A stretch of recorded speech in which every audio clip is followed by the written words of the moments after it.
Sekitar 2500 tahun yang lalu, ada orang yang nanya kayak gini. Emangnya apa sih yang bisa didapetin dari meditasi? Terus orang yang ditanya ngejawab, tidak ada. Tapi saya bisa tahu apa yang telah saya lepaskan, yaitu kemarahan, kecemasan, rasa tidak aman, ketakutan akan tua, dan kematian. Pertanyaan dan jawaban tersebut sebetulnya diparafrase dari seseorang yang bernama Siddhartha Gautama. Atau kita mungkin lebih mengenalnya dengan Buddha. Nah, ngomong-ngomong tentang meditasi, gue ada suatu tantangan nih ke lo. Coba sekarang tutup mata lo dan lo coba untuk gak mikirin apa-apa selama 20 detik. Gue ulangi lagi ya, lo pause video ini, terus lo coba untuk tutup mata lo dan gak mikirin apa-apa selama 20 detik. Oke? Coba lo mulai dan pause video ini sekarang. Gimana? Udah dilakuin? Bisa nggak lo nggak memikirkan apa-apa selama 20 detik itu? Well, kemungkinan besar alih-alih pikiran lo beneran kosong, bisa jadi malah banyak pikiran atau gambar atau memori yang tiba-tiba muncul di otak lo. Nah sekarang kita coba lagi nih hal yang tadi udah lo lakuin, tapi beda kalau sekarang. Kalau tadi lo disuruh untuk gak mikirin apa-apa, sekarang abis lo tutup mata, lo harus coba perhatiin banget hal-hal yang lo pikirin. Apapun hal yang muncul di otak lo, entah itu memori, masa lalu lo, pengalaman lo tadi siang dan lain sebagainya, intinya apapun itu coba lo perhatiin. Perhatiin apa aja pikiran yang muncul di otak lo, dan kali ini lakukan dalam waktu 30 detik. Siap? Oke, coba pause video ini dan mulai lagi sekarang. Nah, kalau lo belum pernah nyoba melakukan hal tadi, kemungkinan besar lo bakal menyadari bahwa ternyata pikiran lo tuh sebenarnya berisik banget. Kayak banyak banget aja gitu pikiran-pikiran yang muncul di otak lo. Dan kadang-kadang banyak orang yang gak sadar akan hal ini.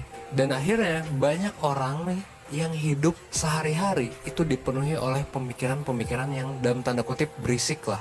Entah itu pemikiran tentang masa depan, misalnya kapan nikah gitu, nikah gimana, dapat kerja kapan, dan lain sebagainya. Atau pemikiran tentang masa lalu, entah itu gak bisa move on, gak bisa lupa sama kejadian tertentu, atau ngerasa bersalah karena melakukan suatu hal tertentu. Nah, yang perlu lo tahu adalah sebenarnya wajar gitu, bahwa pikiran kita itu emang sebetulnya berisik. Kalau lo udah berulang kali bermeditasi, kemungkinan lo mungkin udah sadar sama hal-hal tersebut. Nah, exercise kita tadi itu ditulis oleh salah satu penulis terkenal yang personally gue tuh suka banget sama dia, yaitu Mark Manson. Dalam tulisannya, dia tuh nyebutin bahwa pikiran kita tuh sebenarnya berisik banget. Dan keberisikan dalam pikiran ini, ia sebut dengan konsep two minds. Atau kalau dalam bahasa Indonesianya, dua otak. Nah, jadi gini, meskipun otak kita ada satu, konsep ini tuh mengatakan bahwa sebenarnya pikiran kita itu bisa kebagi jadi dua. Jadi ada dua nih. Pertama adalah thinking mind, dan yang kedua adalah observing mind. Konsep ini sebenarnya konsep umum yang bisa banget digunakan untuk mengatasi masalah emosional lo sehari-hari. Thinking mind itu apa? Thinking mind itu adalah pikiran yang berisik, dan pikiran ini cenderung gak bisa kita kontrol gitu. Biasanya thinking mind ini suka bikin ulah.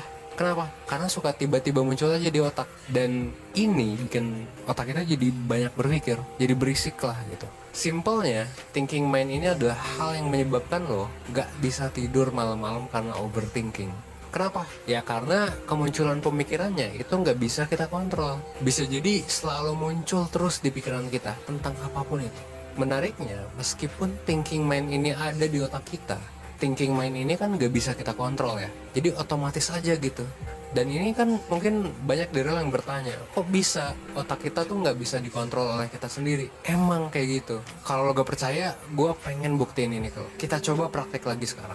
Jadi gini, gue punya suatu tantangan ke lo. Apapun yang sedang lo lakukan sekarang, gue tuh pengen lo nggak mikir tentang spaghetti fettuccine. Please, please, please, please, please, jangan mikirin sedikit pun tentang spaghetti fettuccine. Disinilah thinking mind bekerja. Secara gak langsung, ketika lo lagi nonton video ini, dan gue nyebutin kata spaghetti, terus lo ngeliat gambar spaghetti di videonya, kemungkinan besar, ya otak lo akan mikirin tentang spaghetti. Kalau lo mencoba secara sadar, lo mencoba secara keras nih, untuk gak mikirin tentang spaghetti, justru usaha lo itu akan jadi berkebalikan hasilnya. Lo malah akan jadi kepikiran tentang spaghetti. Kok bisa kayak gitu? Nah, emang kayak gitu. Dan ini yang jadi masalah kebanyakan orang.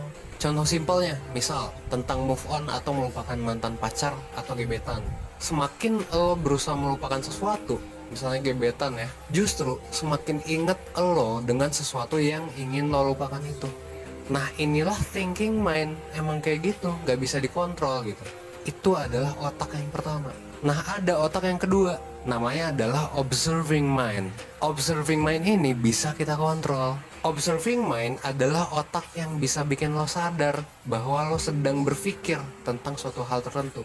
Jadi sesuai dengan namanya, observing mind ini bisa mengobservasi apa yang terjadi di otak lo. Dan ini adalah hal menarik yang terjadi di kesadaran manusia. Menariknya adalah kenapa? Kita itu bisa berpikir tentang apa yang kita pikirkan. Kayak tadi aja, ketika lo mencoba untuk menganalisis apa pikiran yang muncul di otak lo. Observing mind ini emang canggih banget. Dan sebenarnya observing mind ini adalah kunci supaya lo bisa jago meditasi.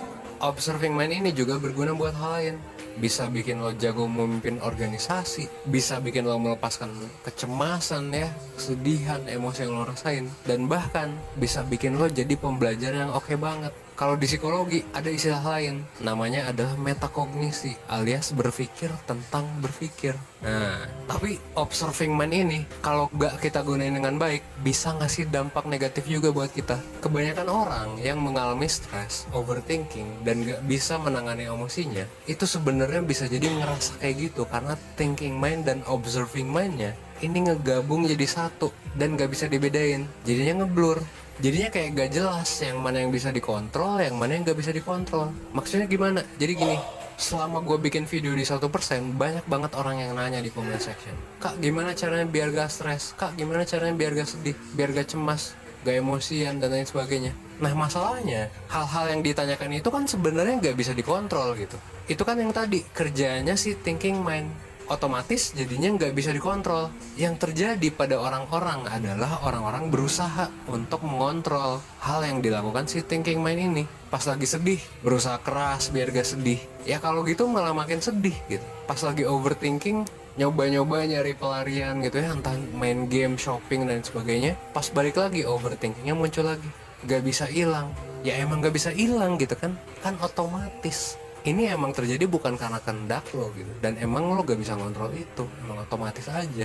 Nah, inilah yang perlu kita pelajari, gimana caranya ngelakuin meditasi supaya lo bisa ngobservasi nih hal yang terjadi di otak lo, dan lo akhirnya bisa ngebedain sesuatu yang otomatis nih, yang emang gak bisa dikontrol, dan ngebedain hal yang bisa kita kontrol. Nah, dan yang gak bisa kita kontrol itu emang harus kita terima gitu, harus kita acknowledge. Jadi sedih, takut, cemas, marah itu kan nggak bisa kita kontrol ya. Jadi ya udah, harusnya di acknowledge aja, diobservasi aja, lalu diterima.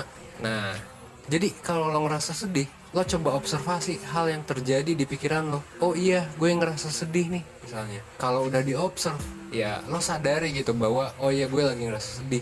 Lalu lo terima perasaannya. Nah, biasanya si emosi ini akan hilang dengan sendirinya kalau emang udah diterima, udah diobserv, udah disadari gitu. Inilah manfaat dari meditasi untuk mengatur emosi. Jadi kalau lo punya masalah kecemasan, gimana nih cara buat mengatasinya biar kecemasannya hilang? Ya pada akhirnya lo gak bisa membuat kecemasan ini hilang gitu. Kecemasan ini sendiri itu wajar, dan emang sewajarnya gak bisa kita atur semua kita. Emosi apapun itu ya, mau itu cemas, takut, marah, senang, sedih, semua itu akan selalu datang dan pergi. Pemikiran-pemikiran yang otomatis itu pasti akan datang ke otak kita. Ini gak bisa kita kontrol gitu. Cuman bisa kita observasi lalu kita terima.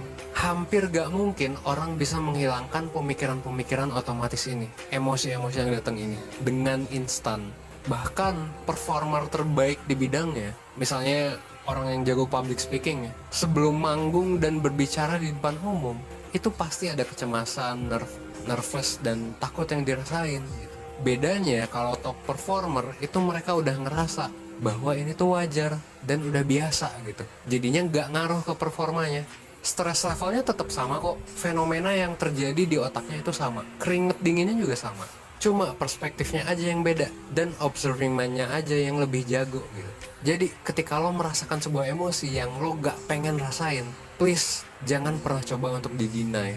Jangan pernah coba untuk dilawan, apalagi dicoba untuk dihilangkan. Pasti bakal sulit banget. Mendingan lo coba observasi aja, diobserv aja dan diterima. Terus ya udah, gak usah diapa-apain.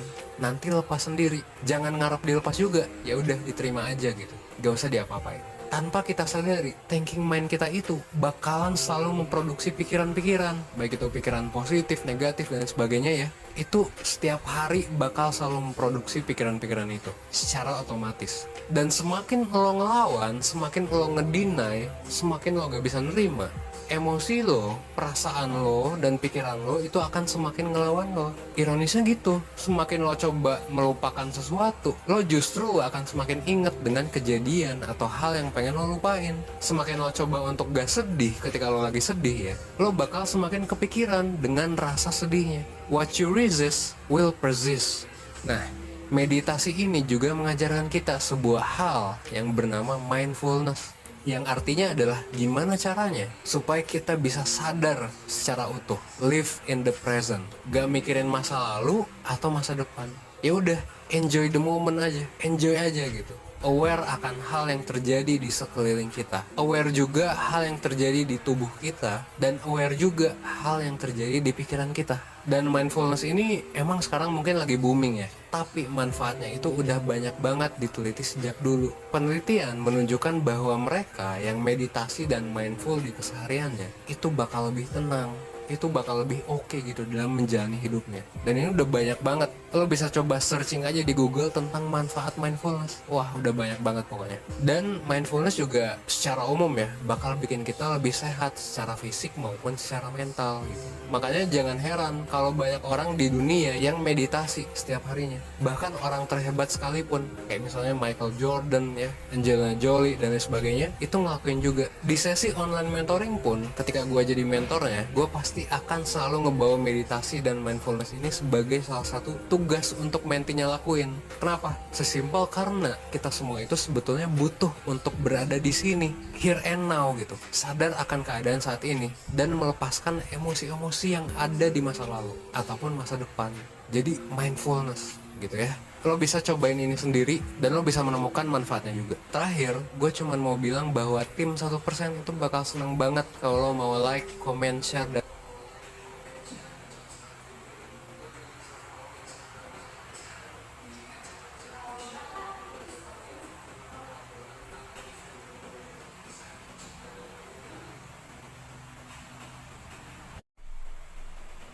Ada yang bisa menyimpulkan dari video tadi nggak? Nggak ada yang bisa? Nggak ada yang bisa? Eh, Langsung aja PPT-nya.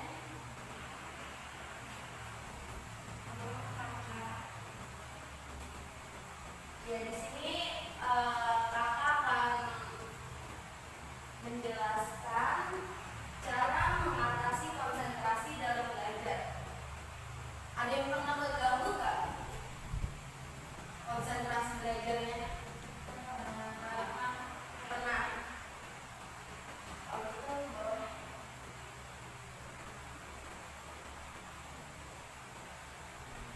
topik yang akan dibahas sekarang, definisi gangguan konsentrasi, penyebab terganggunya konsentrasi, dan cara mengatasi konsentrasinya.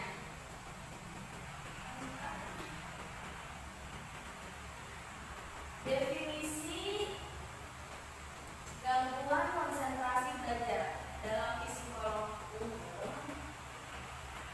Konsentrasi belajar adalah kemampuan untuk menenangkan pikiran terhadap aktivitas belajar. Kayak misalkan cara kalian menenangkan, kayak misalkan kalau kalian fokus ke apa, fokus aja ke kakak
Waktunya 10 menit ya dari sekarang.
Kalau dapat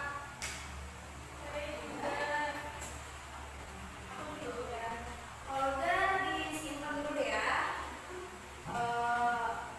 Bagi yang belum bisa dikerjakan di rumah. Sebelum kakak mengakhiri materi kakak ini, kakak ada games. Ada games kalau misalkan kakak bilang unda, kalian pegang kepala. Begitu juga sebaliknya kalian kalau misalkan gimana sih? Pegang pundak, pegang pundak, dan pegang